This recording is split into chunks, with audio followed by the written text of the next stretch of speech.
Au lendemain de l'annonce du Premier ministre britannique de l'allègement des mesures sanitaires à partir du 4 juillet en Angleterre, des responsables de la santé ont alerté le gouvernement.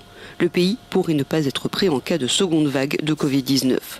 Dans une lettre ouverte publiée dans le British Medical Journal, les ministres ont été avertis que les données disponibles indiquent que des flambées locales sont de plus en plus probables et qu'une deuxième vague constitue un risque réel.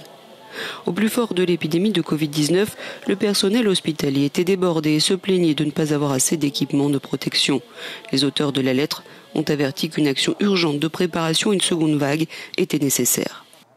En Belgique, qui entrera le 1er juillet dans une nouvelle phase de son plan de déconfinement et emboîtera ainsi le pas à la France en rouvrant à son tour les piscines, les théâtres et les cinémas dans la limite de 200 personnes, la Première ministre a exhorté les citoyens à ne pas prendre de risques dans les grands rassemblements comme cela s'est produit le week-end dernier. Le virus n'est pas inoffensif, même quand on est un jeune adulte.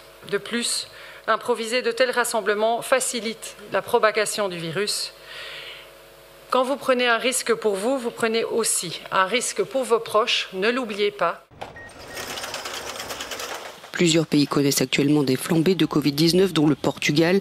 Le gouvernement a été contraint de réimposer des restrictions sur la région de Lisbonne et certains critiquent le manque de contrôle. Les hôpitaux seraient en moyenne à 60% de leur capacité. Tous les commerces doivent fermer à 20h, à l'exception des restaurants. Les rassemblements publics de plus de 10 personnes sont de nouveau interdits.